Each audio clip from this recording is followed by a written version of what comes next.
Welcome back. Okay, let's recap where we're at on our 3 secrets. So, in secret number 1, I shared with you how to trigger the feel like it chemical on demand.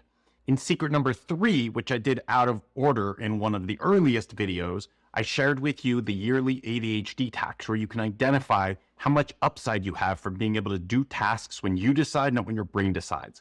In this video, we're going to dive in to secret number 2, and I'm going to share with you one of my absolute favorite analogies that I'm guessing you've never heard before regarding habits. So becoming an independent driver is simple. All you're going to do is just make tough tasks a habit. Do you know why habits are great?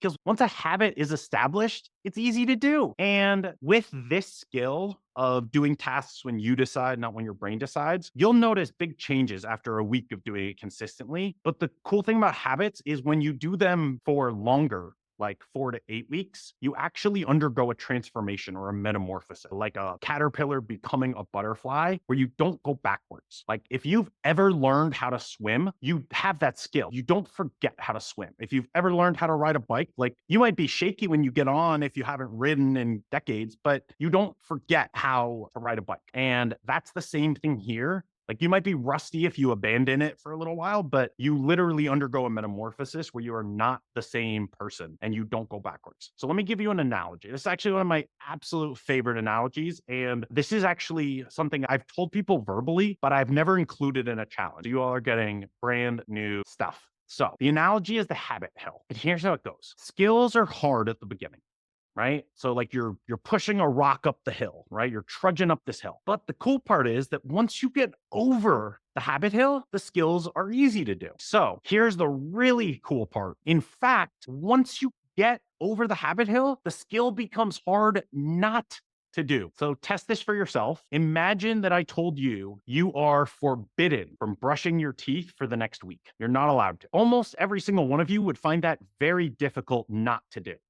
Am I right? Is that true? Okay. Now, how many of you as a kid didn't want to brush your teeth many nights? So, what changed? What changed is your parents provided the accountability for you to do it. They provided the scaffolding. And so, what happens is you have external accountability, external scaffolding going up the habit hill, but then it becomes an internal habit. So, external accountability becomes an internal habit. So how many of you brush your teeth most nights without, and you don't have your parents reminding you? You don't have someone reminding you each night to brush your teeth. So that is a great experience, an example of where external accountability becomes an internal habit. It becomes you. And the thing is, I will tell you, it is slightly higher than some other habit hills. Like you could learn to floss in like 2 weeks, but it is very surmountable. All you need to do is simply stay on track long enough to summit it.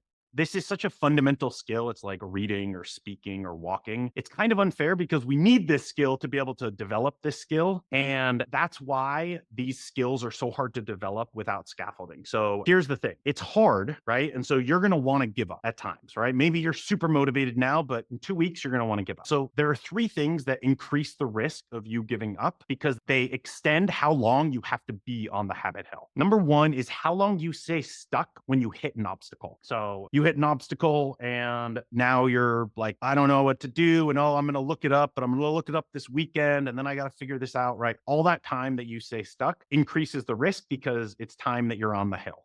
How long you stay off the path when you follow a squirrel. So some of you will just be marching up, doing great. And then you're like, oh, I could do this and start this business, or I could really work on cleaning my garage, right? And then finally, how long you stay down when your motivation temporarily fades. Want to know the secret I discovered for how you can stay on the habit hill long enough to summit it? For that, join me in the next video.